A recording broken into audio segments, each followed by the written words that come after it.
I've used this old jack stand that was being thrown away.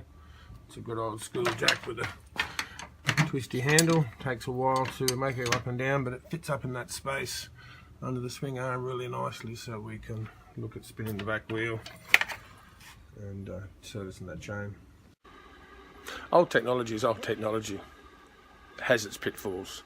Using today the jack I just showed you, it's a bit of a pain going all the way up and all the way down. So what we're going to do is we're going to apply a little bit of modern technology. Here we have a pretty agricultural attachment that I've put on my trusty cordless here, made out of a bit of old pipe that I scabbed somewhere in the past, and we're going to use that to raise the motorbike.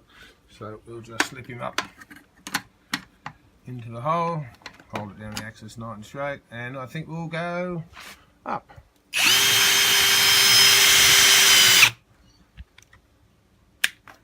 Now that was quicker.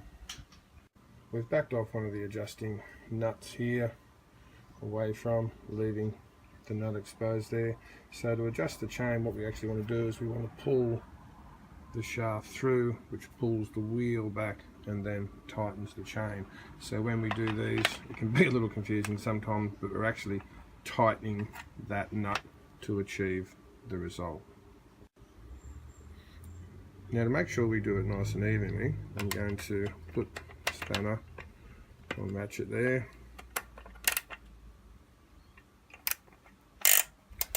Put it down at 6 o'clock and we're going to give it a quarter turn.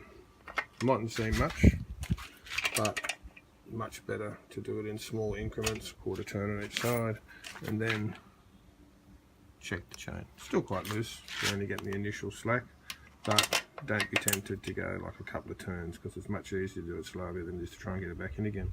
I'll go for a half turn, and again on this side we'll do a half turn. We should see some difference now. There we go, a lot of difference. So without getting a ruler out, that's moving around about, get a bit of shot in there, it's moving around about 3/4 to an inch. I'm pretty happy with that. Grubby fingers, chains are always grubby. I've checked the O-rings on this, they look quite good. It hasn't done many kilometres, just needed to be re-lubed and adjusted. So now we'll do up the lock nuts, and then we'll tighten the 2 axle nuts.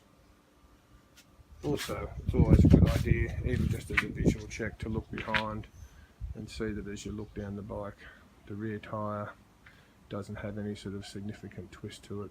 No reason why it should, but when bikes come in you're not 100% sure of their age and condition, it's always good to just double check these things. You really do need fixings. You need a good range, a ball, metric bits and pieces. So one thing we've got on this bike that just annoys me is we've got a 6mm nut. It's holding on the chain guard. It's made of mild steel and it just looks terrible. So that should be just about the right size. Looks about a 20mm.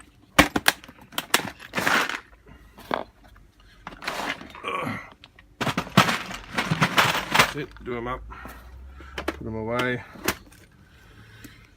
So we're going to look for, in this case, a largish washer, not quite what they call a mudguard washer, but this surface is plastic and it's nice to have a big flat surface area.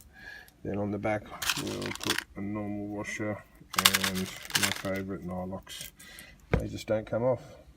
If you look at a question production, here we have plain old nut and washer on what is otherwise a really attractive bike. Someone decided that sort's good enough, so I'll take that shot, and the next shot you come back you'll see it replaced with something much nicer. And to the magic of television, we've now got a nice stainless steel. Gone for a slightly larger flat washer because of the plastic surface, and a spring washer there just to keep it where it is. I didn't end up using the Nylock as I previously said because the actual nut I didn't realise was built into the bracket, so we just need the bolt and washers. I don't know about you, but that's heaps better.